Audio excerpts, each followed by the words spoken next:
Praise God. He was so hungry that he missed one retreat. He came to Dubai for the retreat. ஒரு தியானத்தில் கலந்து கொள்வதற்காக துபாய்க்கு வந்தார் என்ன தேடி. Dr. John came last month. Madurai என்ன சென்ற மாதம் டாக்டர் ஜான் வந்தார். Okay. For me the days run so fast. Praise God. Hallelujah. நாட்கள் வேகமா எனக்கு நகர்கின்றன. ஆண்டவருக்கு புகழ். She got her healing. அங்க ஒருவருக்கு சுகம் கிடைத்தது. Now what did I do? நான் என்ன செஞ்சேன்? I kept planting good seeds. நான் அவங்களுடைய உள்ளத்திலே இந்த விதையை விதைத்துக் கொண்டிருந்தேன். அவ்வளவுதான். I did not charge any money. Did I take any money? நான் அவங்கள்ட்ட காசு வாங்கிக்கல. I am a servant. My job is to serve. நான் ஒரு பணியாளன். என்னுடைய வேலை பணிவிடை புரிவது. As for the money, my God pays my bills. என்னுடைய செலவுக்கு என்ன பண்றது? என்னுடைய செலவினங்களுக்கான பில் தொகை ஆண்டவரே செலுத்தி விடுகிறார். Praise the Lord. Praise the Lord. So I began to serve God absolutely free from the last 9 years. கடந்த 9 ஆண்டுகளாக ஆண்டவருக்கு எந்த பொருளையும் பெற்றுக்கொள்ளாமல் ஊழியம் செய்ய தொடங்கினேன். All our services are free. எங்களுடைய பணிவிடைகள் எல்லாமே இலவசமாக தான் வழங்குகிறோம். The CDs are free, the books are free, everything is free. நாங்கள் எங்களுடைய வெளியீடுகள் புத்தகங்கள் சிடிக்கள் எல்லாம் இலவசம் தான். The retreats are free, the food is free, the stay is free, everything is free. எங்களுடைய தியானங்கள் இலவசமாக கொடுக்கப்படுபவை, உணவு இலவசமாகவே கொடுக்கிறோம். The rehab center for the alcoholics, the stay for 6 months is free. அங்க என்னுடைய மறுவாழ்வு இல்லங்களில் 6 மாதம் தங்குவதற்கு எந்த கட்டணமும் இல்லாமல் தங்கிக் கொள்ளலாம். And no collection is taken. அங்கிருந்து யார்கிட்டயும் வசூல் நாங்கள் செய்வதில்லை. Never a collection is taken. எப்பவுமே நாங்க பணம் வசூலித்ததில்லை. Then how can the ministry work? எப்படி இந்த பணிவிடை பணி தொடர முடியும்? You just now read. இப்பதான் நீங்க படிச்சீங்க. What a man sows, எதை விதைக்கிறாயோ that he shall reap. அதையே அவர் அறுவடை செய்வார் என்று. Praise the Lord. Praise the Lord. If I take a love offering, I cannot get what I've got from my God. நான் உங்களுடைய அன்பு காணிக்கை என்று சொல்லி தட்ட நீட்டிட்டேனா ஆண்டவர்கிட்ட இருந்து எனக்கு கொடுக்க வேண்டியது வராம போயிடும். God gave us a land worth in crores absolutely free. கோடிக்கணக்கான மதிப்புள்ள ஒரு இடத்தை ஆண்டவர் எங்களுக்கு இலவசமாகவே கொடுத்து விட்டார். Now the construction is going on, that is also free. அங்க அந்த கட்டப்பட்டு வருகின்ற கட்டடங்கள் அவருடைய முற்றிலும் இலவசம். In Goa.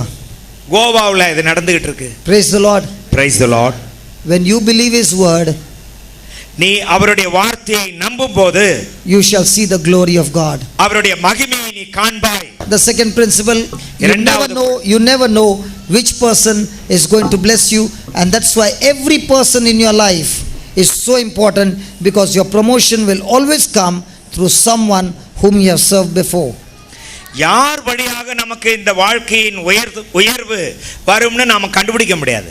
அதனால நாம காண்கிற எல்லாருக்கும் பணிவிடை புரிந்து விட வேண்டும். So 2 principle. Third principle, மூன்றாவது காரியம், the timing of your promotion is always decided by the quality of your service. எப்போ உங்களுக்கு அந்த வாழ்வின் உயர்வு கிடைக்கும் என்பது நீங்கள் செய்கிற பணியின் தரத்தை பொறுத்தது.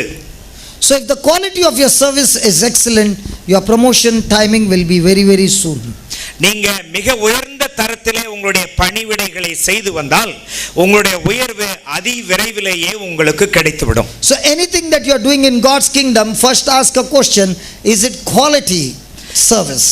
இறை அரசுக்காக நீங்கள் எதையாவது செய்ய விரும்பினால் அது தரமுள்ள செயல்பாடா என்பதை குறித்து நீங்கள் சிந்தியுங்கள். Praise the Lord. Praise the Lord. You apply these 3 principles, you will be blessed all your life. இந்த 3 கொள்கைகளை நீங்கள் பின்பற்றினால் உங்களுடைய வாழ்நாள் எல்லாம் நீங்கள் ஆசீர்வதிக்கப்பட்டிருப்பீர்கள். A person who doesn't have a servant's heart cannot get promotion in God's kingdom. பணிவிடை செய்வதற்கான உள்ளத்தை கொண்டிருக்காதவர்கள் இறை அரசிலே உயர்வு நிலைக்கு வர முடியாது. Praise the Lord. Praise the Lord. Will you practice it? இதை நீங்க கடைபிடிப்பீங்களா? You will be blessed. நீங்கள் ஆசீர்வதிக்கப்பட்டிருப்பீர்கள். Okay, let's settle out one more truth. இன்னும் ஒரு உண்மையை நாம் How many of you want God to get the devil out of your life? உங்களுடைய வாழ்க்கையிலிருந்து சாத்தான் வெளியேற்றப்பட வேண்டும் என்று எத்தனை பேர் ஆசைப்படுறீங்க? Come on. You want God to get the devil out of your life, right? கடவுளை நீங்களும் சேர்ந்து டெவிலை வெளியே துரத்தணும். Get them on the screen. Don't miss this chance. You will இந்த not get this chance again. இந்த சான்ஸ் விட்டுறாதீங்க, அப்புறம் Come வேற on, lift your chance hands கிடைக்காது. Lift your hands up. எல்லாரும் All this சாத்தான் வெளியே போகணும்னு நினைக்கிறவங்களா கை தூக்கிடுங்க. That young girl, she put her hand down. அங்க ஒரு சின்ன பிள்ளை வந்து கையை கீழே போட்டுருச்சு. ஏன்? Who is smiling because I told him சிரிச்சுக்கிட்டு இருக்கேன். get on the screen. She knows the answer is wrong. That's why she put her hand down.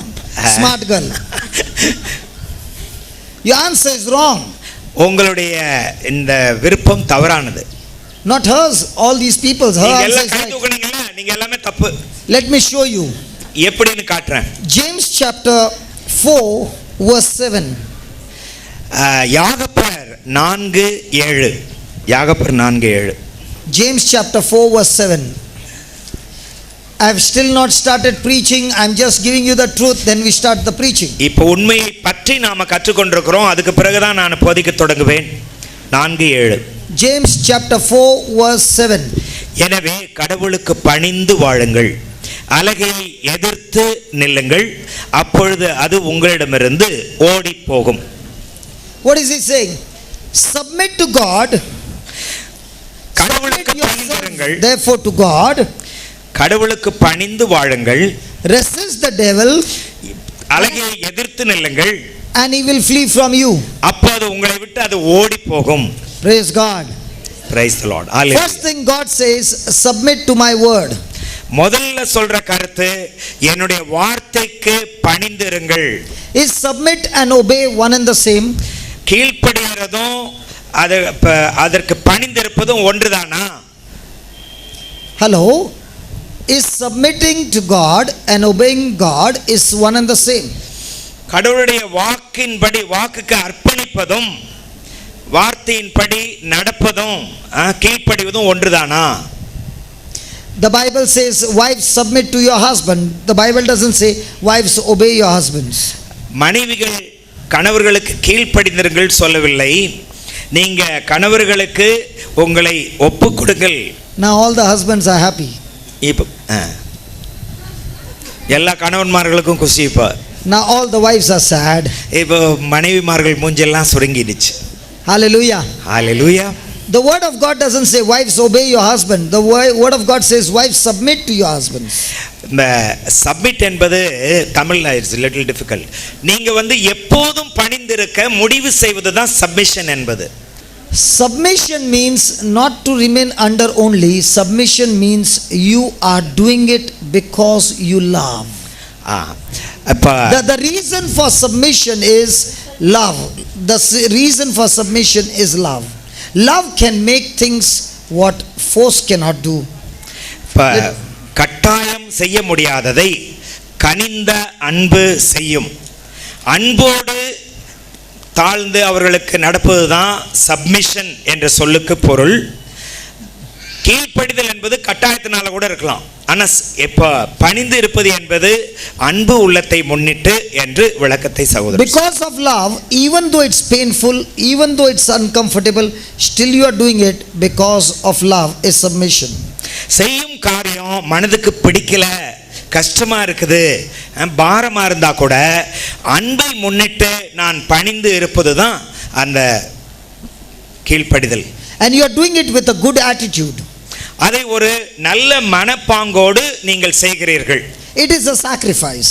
அது ஒரு தியாக செயல். Let me give you an example. ஒரு உதாரணம் சொல்லுகிறேன். There's a woman who is a nurse.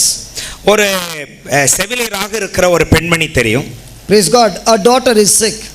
அவங்களுடைய மக உடல் நலம் இல்லாம இருக்கிறாங்க. So 3 days and 3 nights this mother is taking care of her daughter. 3 இரவும் 3 பகலும் அந்த மகளுக்காக கண்விழித்து உதவி செய்றாங்க அந்த அம்மா. She's putting the wet cloth on the forehead day and night. இரவும் பகலும் தன் நெற்றிக்கு அந்த ஈரப்பத்து போடுறாங்க. And the mother is not tired. ஆனா அந்த தாய் வந்து சோர்ந்து போகவே இல்லை. After a few months, சில மாதங்களுக்கு பிறகு when she's working in the hospital, ஆஸ்பத்திரியில அவங்க வேலை செஞ்சிட்டு இருந்தாங்க. another child comes of the same age having the same sickness. அதே வயசோட அதே பிரச்சனையோடு ஒரு குழந்தை அட்மிட் ஆனது. Now she has finished her 8 hours duty. அவங்க 8 மணி நேரம் அவங்க டியூட்டி முடிஞ்சிருச்சு. And now she is supposed to go home. அவங்க வீட்டுக்கு அப்ப போகணும் பரவிட்டு. And the doctor says the nurse has not come, you have to do this duty as well. இன்னொரு நர்ஸ் வர வேண்டியவங்க வரல, அதனால அவங்களுடைய பணியை நீங்க நீங்க சேர்த்து செய்யுங்கன்னு சொன்னாரு. What happens to this mother? இந்த அம்மாவுக்கு அப்ப என்ன ஆகும்? She tells the doctor, I'm tired. இல்ல டாக்டர் கிட்ட சொல்றாங்க எனக்கு ரொம்ப சோர்வா இருக்கு என்று. She might do another shift, இன்னொரு 8 மணி நேரமும் வேலை செய்யலாம். but she won't be able to do the third shift. ஆனா மூன்றாவது இன்னொரு தொடர்ந்து நான் செய்ய முடியாது. Why the difference? ஏன் இந்த வித்தியாசம்? One place love is driving the force, ஒரு இடத்துல அன்பு அங்கே செயல் ஊக்கமாக இருக்கிறது. on the other side the duty is driving the fuel. இன்னொரு பக்கம் பணி செய்ய வேண்டும் என்ற கட்டாய நிலையில் தான் அவங்க செய்றாங்க. So when you obey God's word because you love him, it's submission. கடவுள் மேல் வைத்திருக்கிற அன்புக்காக அவருடைய வார்த்தைக்கு கீழ்ப்படிந்தா அதற்கு நீங்கள் அவருக்கு ஒப்பு கொடுப்பது என்றாகும். But you are obeying God's word out of fear that if I don't obey I will be punished.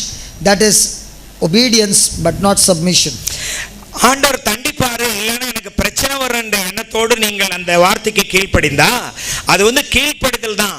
ஆனா அது அன்பில்லாத ஒரு செயல், பயத்தை முன்னிட்டு. Praise the Lord. Let's say this sister loves me and she doesn't love this brother much. இங்க இருக்கிற ஒரு சகோதரி இவங்க மேல ரொம்ப பிரியமா இருக்கிறாங்க, ஆனா என் மேல பிரியம் இல்லைன்னு வெச்சுக்கங்க. Praise the Lord. Praise the Lord. Now this brother tells her, can you just do this work for me? இதை எனக்காக செய்றீங்களா சகோதரின்னு சொல்றான். She'll say, I got no time. இல்ல எனக்கு நேரம் இல்ல. But when I tell her, நான் அதே சொல்லும்போது she'll quickly do. உடனே எந்திரிச்சு செஞ்சிடறாங்க. Have you noticed in your relationships? உங்களுடைய உறவுகளிலே இந்த நிலைமையை பார்த்தது இல்லையா நீங்க? The person whom you love, you are ready to do anything and everything for that person. நீங்கள் நேசிக்கிற ஒருவருக்காக எதை வேண்டுமானாலும் எப்ப வேணாலும் எவ்வளவு நாளும் செய்யறதுக்கு ரெடியா இருக்கிறீங்க. And you enjoy doing it. அத மகிழ்ச்சியோடு செய்கிறீர்கள். But the person you don't like, ஆனா உங்களுக்கு பிடிக்காத உங்களுக்கு செய்யும்போது, so the first thing God says, submit yourself to God. ஆகவே ஆண்டவர் முதலில் சொல்லுவது என்னுடைய கட்டளைகளுக்கு பணிந்து இருங்கள். When you submit to God, you can now resist the devil.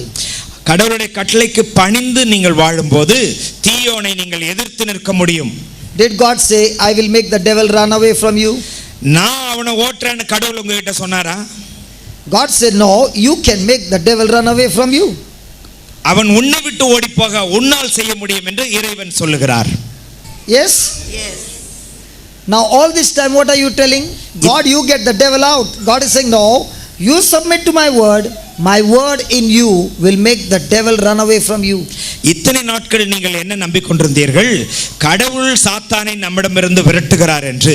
ஆனால் இன்று கற்றுக்கொண்டீர்கள் கடவுளுக்கு நீங்கள் பணிந்து இருக்கும்போது சாத்தானை நீங்கள் எதிர்த்து நிற்பதால் அவன் உங்களை விட்டு ஓடி போவான். So according to this word, when you submit to God's word and you resist the sickness also will run away from you.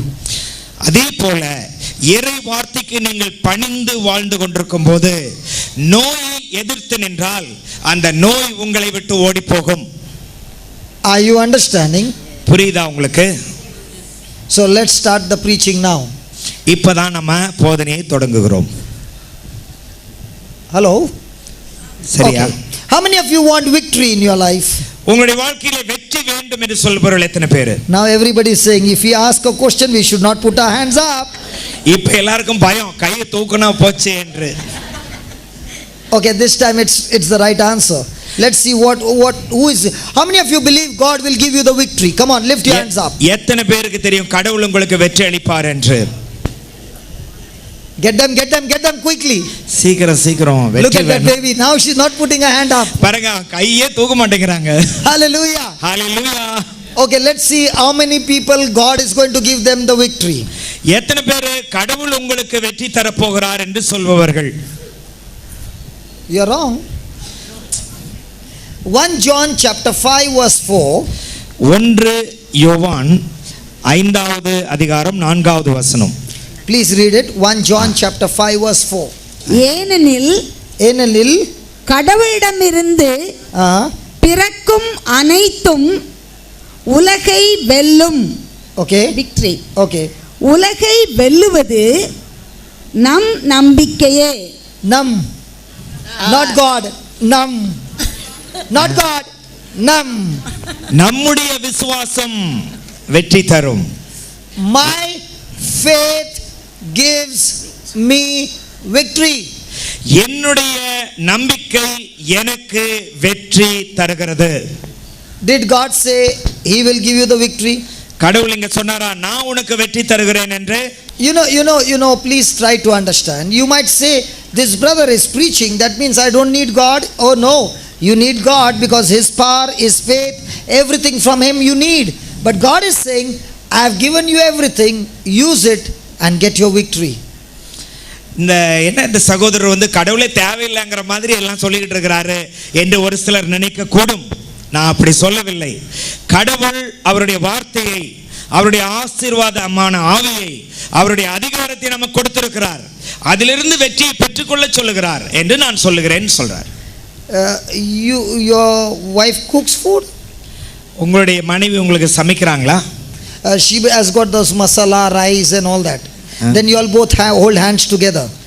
And then you say, Lord, cook the food for me, cook the food for me. Lord, cook the food for me. And you all are kneeling, praying for 3 hours. And there the food is ready. நீங்க ரெண்டு பேரும் சமைக்கும் போது இவங்க ரெண்டு பேரும் என்ன செய்றாங்களா, மசாலா சாப்பாடுக்கு எல்லாம் ரெடி பண்ணி வச்சுக்கிட்டு ரெண்டு பேரும் அன்பா கையை பிடிச்சிக்கிட்டு, ஆண்டவரே இதை சமைச்சு கொடுங்க, ஆண்டவரே இதை சமைச்சு கொடுங்க, ஆண்டவரே இதை சமைச்சு கொடுங்க என்று சொன்னா ரெடி ஆயிருமா? And my brother, he says, you should go to a house and taste that food. Now I understand why it is tasty, brother. They are praying and God is making the food and giving them ready made. என்னுடைய சகோதரர் சொன்னார், அவங்க வீட்டுக்கு போய் சாப்பிட்டு பாருங்க எவ்வளவு டேஸ்டா சமைச்சிருப்பாங்க என்றன்னு. இப்பதான் எனக்கு புரியுது அவங்க கடவுளை வச்சு சமைக்கிறாங்கன்னு. Hello, do you cook your own food? நீங்களும் உங்க சமையல் நீங்களே செஞ்சுக்கிறீங்களா? Now that's what God is going to teach you, how to cook food of heaven and enjoy it and have victory in your life. உங்களுடைய வாழ்க்கையிலே வெற்றியோடு நீங்கள் இறையரசுக்குரிய மகிழ்ச்சியை எல்லா நன்மைகளையும் பெற்றுக்கொள்வது எப்படி என்று இப்ப சொல்லி தர போறார். So are you ready? தயாரா? So who gives you the victory? யார் நமக்கு வெற்றி அளிப்பது? Do you believe the word of God is the truth? நீங்க இறை வார்த்தை உண்மை என்று நம்புகிறீர்களா? Do you believe that the word of God has the highest authority? இறை வார்த்தை சகல அதிகாரத்தையும் தனக்குள் வைத்திருக்கிறது என்று நம்புறீங்களா? Do you believe God and His word are one and the same? இறை வார்த்தையும் கடவுளும் ஒண்ணுதான்னு நம்புறீங்களா? Listen, if you are sitting there and saying, I want my healing, listen, you don't even have to pray. As you are listening, healings are going on right now. நீங்க கேட்க கூட வேண்டியதில்லை. இறை வார்த்தை உங்களுடைய காதுகளிலே கேட்டு உள்ளத்தில் வாங்கி கொண்டிருக்கிற இந்த வேளையிலேயே இங்கே சுகங்கள் பெறப்படுகின்றன. You will be so surprised now as we listen to God's word. I am going to ask this group over here and you will find every one of them healed. நான் இப்ப நீங்க இந்த இறை வார்த்தையை படிக்கும் போதே நான் கேட்க போறேன், இங்க நீங்க அதை கேட்கிறவர்கள் உள்ளத்தில் வாங்குபவர்கள் குணம் பெறுகிறீர்கள் என்பதை இப்ப பார்க்க போறீங்க. I only request from you with folded hands, whatever you are hearing, change your thinking.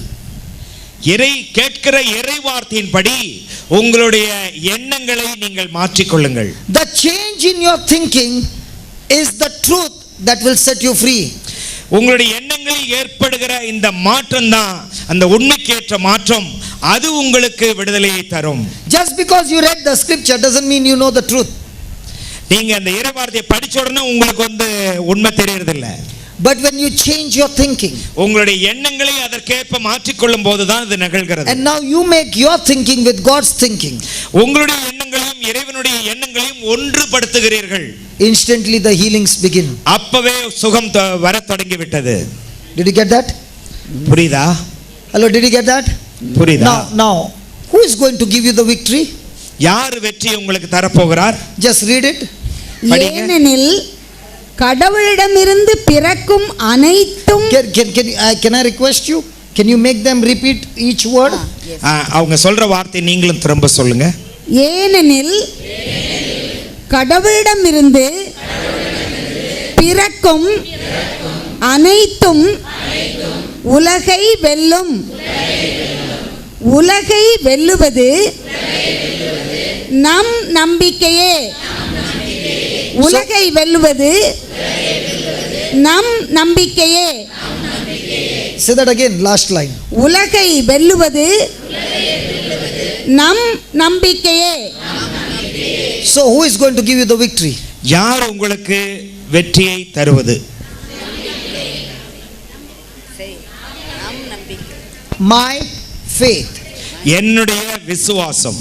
So if you are finding failures in your life, what is the reason? உங்களுடைய வாழ்க்கையிலே தோல்விகள் நீங்கள் பார்த்தா அதுக்கு என்ன காரணம்?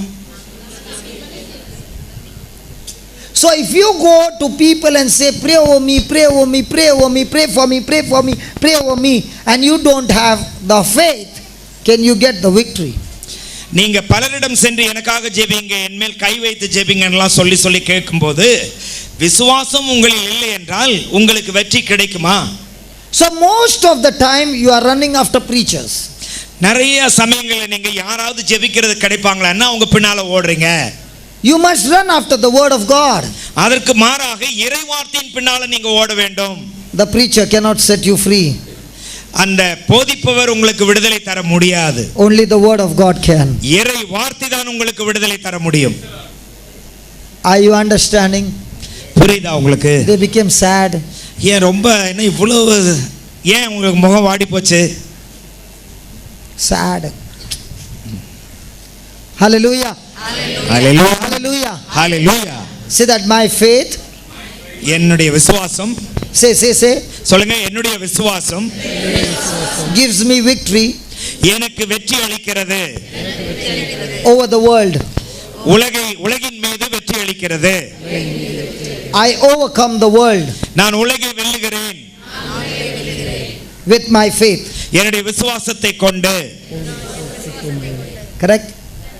Okay, now what is faith? என்ன விசுவாசம்னா என்ன? So are you ready? We Ready, are yeah. going to go on a journey of faith. இப்ப விசுவாசத்தில் பயணம் போக போகிறோம்.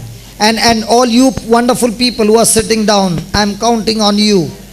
பாருங்க, நீங்க நல்லா கவனிங்க. உங்களை தான் நான் நம்பி இருக்கிறேன். My attention is fixed on you. என்னுடைய கவனம் எல்லாம் உங்க மேல தான். Because I want every one of you who are sitting down to listen attentively and every one of you get healed instantly. இங்க இருக்கிற எல்லாரும் கவனத்தோடு நான் சொல்லுவதை கேட்டு நீங்க உடனடியாக சுகம் பெற வேண்டும் என்று நான் விரும்புகிறேன். And looking at you, they will get healed because I am going to ask you to pray for them. உங்களை பார்த்து அவங்கெல்லாம் வெற்றி அடைவார்கள், குணம் பெறுவார்கள். Okay? உங்களை கொண்டு அவங்களுக்காக ஜெபிப்பேன். So shall we begin?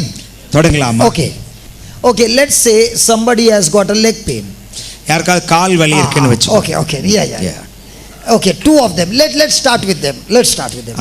You got leg pain. Sit. உட்காருங்க. இங்க ரெண்டு பேருக்கு கால் வலி இருக்கு. Just like the doctors will take some case histories, we are going to study the case history. இப்போ மருத்துவர்கிட்ட போனோடனே எப்படி ஆச்சு, எப்ப தொடங்குச்சுன்னு கேட்பாங்களே, அது போல இப்ப நாம பார்க்கலாம். How many years? எத்தனை நாளா இருக்கு? எத்தனை வருஷமா உங்களுக்கு இருக்குது சுமாரா? இப்போ ஒரு வருஷம். 1 year, more than 1 year. There was an operated leg. 1 year